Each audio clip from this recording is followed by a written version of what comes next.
Hey guys, this is Heather at Homeschool Culture. In today's video, I'm going to discuss everything geography and how we do geography in our homeschool. We do geography together. It is a group subject that we do during morning basket. And I have a fourth grader and a high schooler. So just to kind of give you an idea of the kids that I am providing all of this information to. I'm going to be showing you things specific to South America or Central and South America today, because we are going over Central America, which includes the Caribbean, South America, and Antarctica this year. So I'm using these as an example, but it will definitely work across North America, Europe, Africa, Asia, etc. So let's go ahead and get started. I'm presenting this information to my students during morning basket is what we call it, our group subject time.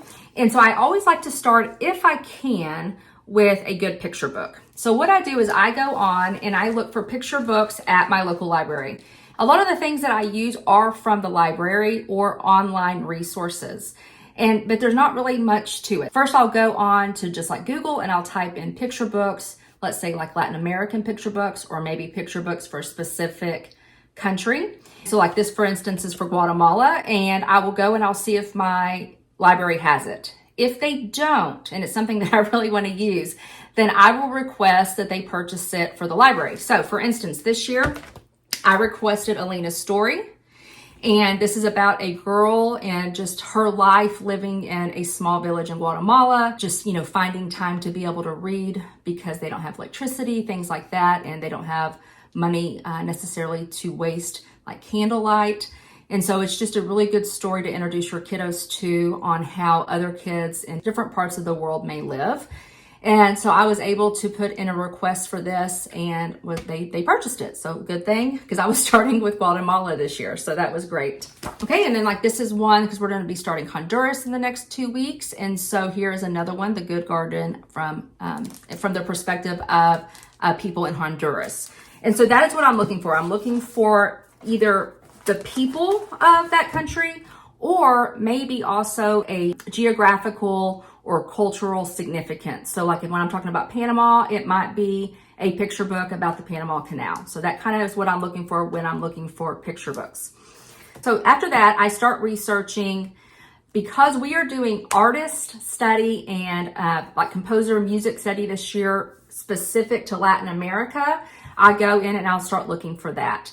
And so that really is me going to websites and looking for things like, I typed in Peruvian art history, and you pull things up. I'm not sure if you'll be able to see this, but it pulls things up. And so I can just kind of scroll through here and save those web pages on the ones that I want.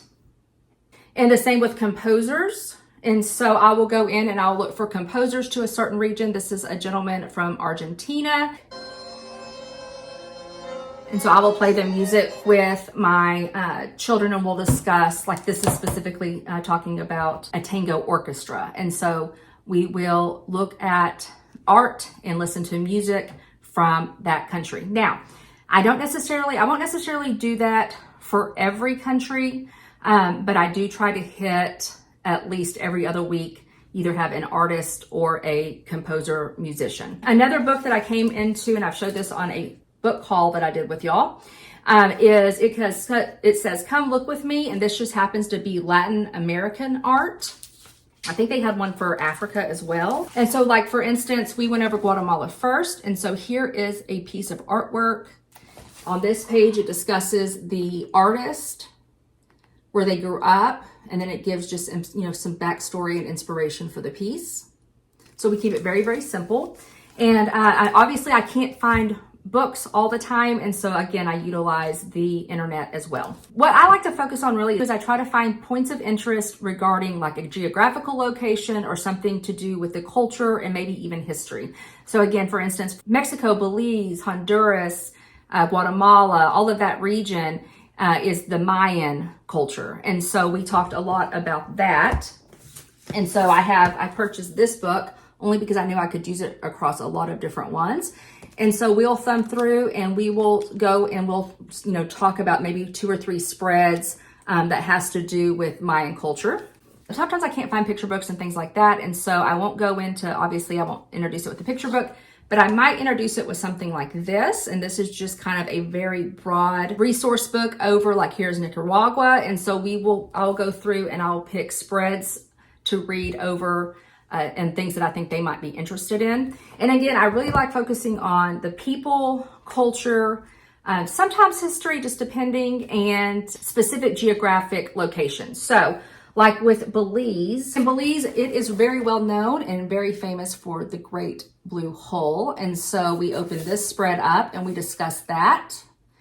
And then also I rely a lot on things like YouTube just to look up information maybe on the capital city and any type of other cultural things I can find. Some other resources I use are things like this Usborne Geography Encyclopedia. I just bought this used at Half Price Books. And so sometimes I'll be able to find information on a specific area that maybe I can't find in any other book.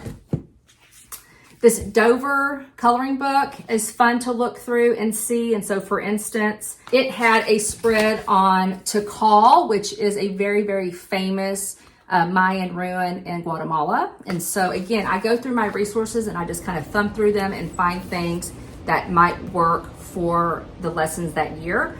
And then I'll just tab them with things like this. And then I also make lots and lots of notes on where I put things for, like, Guatemala. You know, what books did I find or what websites did I find information on Guatemala, so I can go back to it easily. Another resource is this Peoples of the World. And sometimes it has great information for the country I need and sometimes not, but that's okay. So it's just another resource I do have on hand. I think atlases are great. So I have more of an adult atlas as well as my first atlas for kids. And then this one is fun. It's a city atlas. And so it's kind of the bigger cities of the world. So I'm not going to be able to use it for every country, but things like Brazil and Rio de Janeiro. Again, it's just another book that I can pull out and use. Okay, I definitely utilize maps. This is probably the very first thing I do when we first start talking about it, is I'll pull out maps. I got these this is North America, which includes Central America and the Caribbean. And this is South America. And I purchased these at Rainbow Resource, very, very cheap. And I have a spot where I keep, like, posters like this, and I just pull them out, and I'm looking over here on the home, because I'm in our group subject morning basket area, and I have a floating bookshelves over there. And so I will just kind of prop this up, and then it sits there, and then my kids, it's something, because they sit on this side, so it's something for them to be able to reference. I like to go over, when I go over countries, we go over, does it border an ocean, and what side? So like for Guatemala, it's on both. So we talk about that the Pacific is on the west side of the country and the Atlantic is on the east. We talk about what countries border it. So, you know, Mexico is to the north, Belize is to the northwest, the northeast, El Salvador and Honduras. And so we just talk about locations. And so that is another thing. I don't do like notebooking or anything like that with them.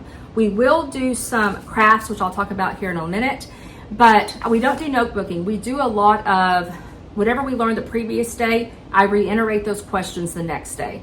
And as we're going through, so let's say we're in, 6 or 7 weeks in, and we've gone over maybe 12 or 13 different countries at this point, then I'll just pick 1 or 2 countries just to do a quick, what can you tell me about Guatemala? Or what can you tell me about Belize? And then they can choose what they want to tell me about. They might give me, Belize is known for the Blue Hole, or they might tell me that Belize is known for speaking English because their primary language is English, which is very different from most Latin countries.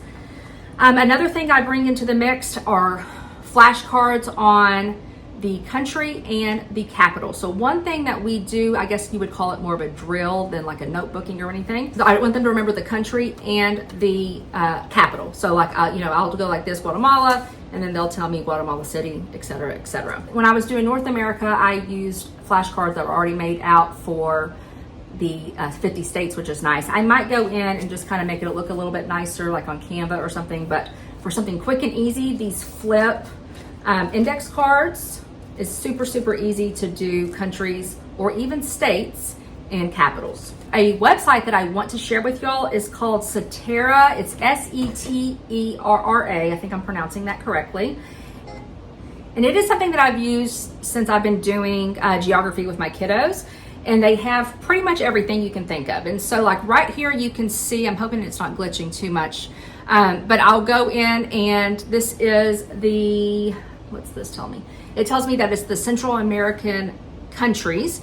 And so it will tell me to click on Belize, and then we click on Belize, and it tells me if I got it correct. It's timed, just in case you care if, doing it in a timed manner. So next it tells me to click on Guatemala, so I click on that. Then it tells me to click on Panama, and I did that. And so it's just another fun way for the kids, once you've gotten some countries down, for them to see, because that's another thing. I do like them to know, like I said earlier, I like them to know the location. So not only do they know that Guatemala, the capital is Guatemala City, they know that Tikal is a famous Mayan ruin, but I want to know where on the map is Guatemala. So this website is a fun way for them to do that. So obviously I don't do a lot of paperwork, right? We literally don't write anything down. But every once in a while, I do like to do like craft ideas. Now, my high schooler might not always have time for those, but my elementary definitely does. We didn't do any for the first week because we are doing a lot in our science topic study, which is coral reefs. And because of that, I'm not going to just add on more things and just be too overwhelmed, really, for myself, right? That's kind of overwhelming for me. But I do go in and I have a whole list of things that I plan on doing. So like I'm going to do a topographical salt dough map for South America. There's something called God's Eye of Bolivia, and it's something with like string that you create. A Chilean rain stick, a Peruvian bead necklace, a Morpho butterfly craft for Costa Rica. I want to do an Amazon rainforest like diagramma. And then I want to do something with the Galapagos Islands, but I haven't decided yet. So we'll figure that out. And then there's like some chlorophyll paintings I want to do. So there's a whole bunch of stuff. Another thing that I might do more with my daughter, because she's not really into crafts anymore as a high schooler, is maybe some recipes. So maybe print out some recipes from different countries that we're discussing and have her create those. I think that'd be a fun way just to introduce some more culture for that country that we're discussing that week. Oh, and I didn't say this at the beginning, but we do 2 countries a week. Again, I'm trying to get through a lot of area in 34 weeks. I'm trying to do a lot for 34 weeks. And so we're doing 2 countries, and I think I might have to do, I can't remember now, I have to go back and look, but I might have to do 3 on 1 or 2 weeks. So, but just make it work for you. And again, I definitely could do all of this using the library and using the internet and not ever having to purchase anything. I meant to show y'all this while ago. This is something that I purchased a long time ago and my daughter did use for a while, and I do like it. I think it's a great program, especially if you want a very curriculum type. It's Around the World in 180 Days. It's the world history and culture. And so what I do for this is I kind of use it for me. I'll go to the South America geography area. Like, what do I want to make sure I pinpoint? For like South America, the Andes Mountains is a major mountain range in South America. So I'll make sure I go over these types of things. Angel Falls is in Venezuela, which is the tallest waterfall in the world. So I'm going to make sure I go and just peruse this, and probably most of the stuff that I see in here, I'll definitely get that information to my kiddo. Now, one more thing that I use as we're going through, when it works, when it makes sense, is this geography A to Z, and it is very elementary, but I'm telling you, even if you have middle school and high school students, this is great. I'm just reiterating because my kids have learned a lot of these, but I'm just going back over the differences of between what is a plateau type mountain, what is a peninsula, those types of things. And so as we're looking on the map and we notice there's a peninsula, or if we're reading in a book and this, maybe this tribe lived on this peninsula, we can go back and discuss, what exactly is a peninsula, and especially if it's something that they have maybe forgotten. So this is just a great book. It's called Geography from A to Z, because it's an ABC order, all the different landforms that you will find on Earth. So a great resource to have as well. But again, you definitely could do this without purchasing anything, if you were going to purchase stuff to last you over many years, especially if you're doing like a continent a year, something like this would be great. A child's atlas, maybe an adult atlas as well. I think these maps are essential because you really cannot do geography without a map, in my opinion. Games, I didn't talk about games, but like here's one that I got. It's called Americas, and it's geography card game over the Americas, which I haven't got out yet, but we will get that out soon. And then like your Professor Noggins, like the countries of the world, we've been using that. Now, obviously it's not just South America, but you can just pull those cards or you can just do it just to enjoy it. Oh, one more thing that you could do, especially with your younger kiddos, if y'all are going over like maybe insects that year or animals that year, you could definitely bring up specific animals or insects or reptiles or whatever it is whenever you're going over, each individual country that are maybe known to that country or region. So, okay, that is it. I could talk about this forever because I love geography and you really could do so much with it. And if you have any questions or comments, put those down below. I would love to hear. Let me know, how do you do geography? Do you like doing unit studies? Do you prefer having maybe a paper map for them to fill in? That's another thing that you definitely could do to see if they are retaining information. Have you heard of this website and is it something that you will definitely use? Let me know that. Okay, on that, have a super blessed day and a blessed week, and I'll talk to you soon. Bye-bye.